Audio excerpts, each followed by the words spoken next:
The tiny German Shepherd puppy stood in the middle of a hardened Navy SEAL base, his paws barely steady on the polished wooden table, and let out a sound that no one expected.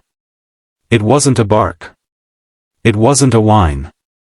It was a long, dramatic, almost indignant roo-roo-roo that echoed through the briefing room like he had something very important to say. Battle-hardened warriors who had faced storms at sea and fire in the desert froze in place. Then one of them broke. A grin. Then another. Within seconds, the room that had carried the weight of classified missions and quiet grief filled with laughter that felt foreign, almost fragile. Before we go any further, if you believe in kindness, in second chances, and in the quiet power of love to heal even the toughest hearts, take a moment to like this video, comment where you're watching from, share this story with someone who needs hope today, and subscribe to the channel. Stories like this remind us why compassion still matters. The puppy had been found 3 weeks earlier on the edge of a coastal highway just outside the base. It was past midnight when Petty Officer Marcus Hale spotted the small shape near the guardrail. Marcus wasn't the type to stop for anything. His life had been built on discipline and forward motion. But something about the way the pup didn't run from the headlights made him slow down. The puppy was skin and bones, his fur patchy with dirt and oil. His oversized paws suggested he would grow into them one day, but for now they only made him clumsy. One ear stood tall while the other folded forward as if unsure about the world. When Marcus approached, the pup didn't bark or snap. He simply stared, trembling, and let out a soft, broken murmur that sounded like he was trying to speak but had forgotten how. Marcus had seen that look before. Years earlier, during a mission overseas, Marcus had been the only survivor of an explosion that tore through a convoy. The sound of it still lived in his bones. He carried the guilt like extra weight in his vest. He spoke less after that. Laughed less. Slept less. So when the puppy looked at him with eyes that held confusion instead of fear, Marcus felt something crack open in his chest. He wrapped the trembling body in his jacket and placed him gently in the passenger seat. The pup didn't resist. He simply curled up and pressed his nose into the fabric, inhaling as if memorizing the scent of safety. Bringing a stray dog onto a Navy SEAL base wasn't exactly protocol. But neither was leaving a defenseless animal on a dark highway. Marcus expected resistance from his commanding officer. Instead, something unexpected happened. The base veterinarian examined the pup and confirmed he was barely 8 weeks old. Dehydrated. Malnourished. But strong. German Shepherd. Intelligent eyes. A survivor. The men began calling him Rookie. It started as a joke. The smallest member of the team. The least experienced. But the name stuck, and so did he. At first, Rookie barely made a sound. He followed Marcus everywhere, sticking so close to his boots that the others joked he was shadow training. During early morning drills, the pup would sit just outside the field, watching every movement with intense focus. When Marcus ran laps, Rookie would attempt to follow, his legs pumping furiously before he tumbled into the grass. Then, one afternoon in the briefing room, everything changed. The team had gathered for a strategy meeting. Maps spread across the table. Voices low and serious. Rookie had been asleep in Marcus's lap. Suddenly, a loud clap of thunder rolled across the sky, rattling the windows. The sharp sound sent a visible ripple through Marcus's posture. His jaw tightened. His breath hitched, just barely noticeable to anyone who didn't know him well. Rookie lifted his head. His ears twitched. He stared at Marcus's face for a long moment. Then, with complete seriousness, he climbed onto the table, toddled straight toward the center, and planted himself in front of a small desk microphone used for recording debriefs. He leaned forward, nose almost touching the metal grill, and released the most determined stream of roo-roo-roo-woo anyone had ever heard. It sounded like he was giving his own classified report. His tiny chest puffed with each dramatic syllable. The room went silent. Then someone coughed to hide a laugh. Then another. Marcus blinked.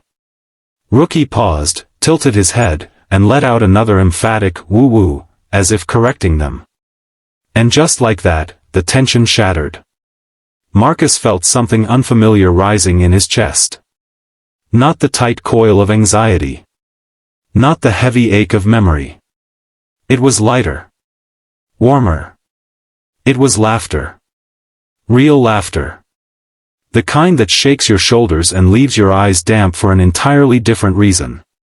From that day on, Rookie found his voice. He talked during breakfast when his bowl wasn't filled fast enough. He talked during physical training, as if critiquing push-up form. He talked when helicopters roared overhead, attempting to match their volume with dramatic howls. And every time he did, even the sternest operators couldn't help but smile. But it wasn't just comic relief. Something deeper was happening. Marcus began sleeping through the night. The thunder still came, and sometimes the memories tried to claw their way back, but Rookie would scramble onto the bed, press his warm body against Marcus's chest, and let out a soft, reassuring murmur.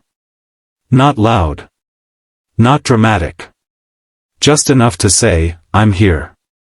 The other men noticed changes too. Petty Officer Ramirez, who hadn't called his family in months, started FaceTiming them with Rookie perched in his lap, talking directly into the camera.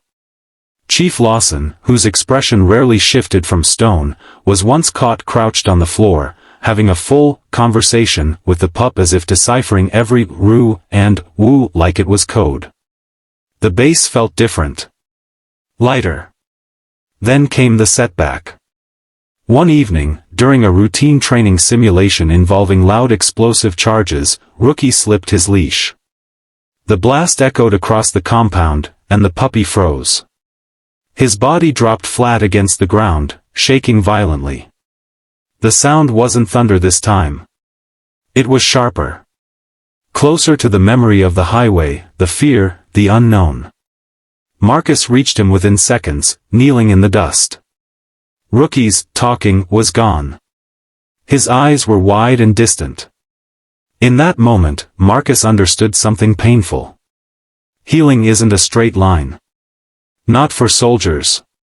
Not for puppies rescued from the side of the road. For days after, Rookie barely made a sound. He avoided the training fields. Stayed close to the barracks. The team worried they had pushed him too far, too fast. Marcus adjusted. Instead of drills, they took slow walks along the shoreline at sunrise.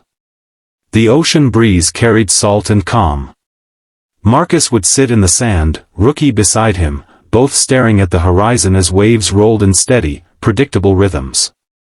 It was there, on the fourth morning, that Rookie finally let out a tentative roo. Soft. Questioning. Marcus didn't laugh. He simply placed a hand over the pup's back and whispered words meant as much for himself as for the dog. The ocean kept moving. The sun kept rising. And gradually, Rookie's voice returned. Stronger. Brighter. Weeks passed. Rookie grew quickly, his paws finally beginning to match his body. His bark deepened, but he never lost that signature, talking, sound that seemed uniquely his. It became a tradition that before every major briefing, Rookie would hop onto the table and deliver his dramatic address into the microphone. The men claimed it was for morale. Unofficially, they knew it was something more sacred. It was a reminder that even in places built for war, there is room for innocence. Then came a mission that would take the team overseas for several months.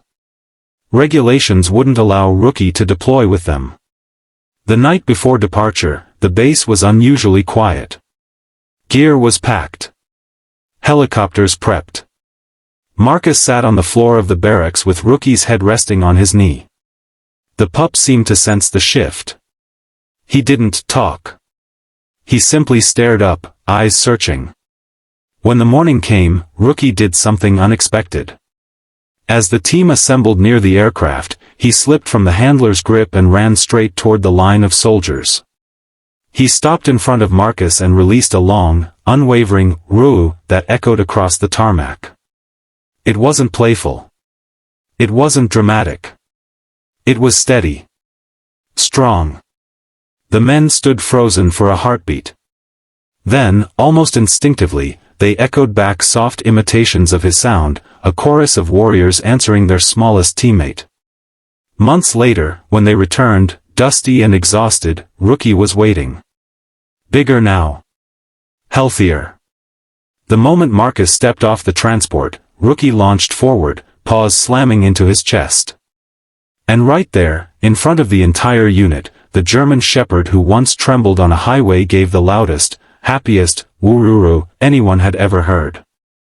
There wasn't a single man on that tarmac who didn't smile. If this story has touched your heart so far, take a moment to like the video, share it with someone who believes in second chances, and let us know in the comments what part moved you the most.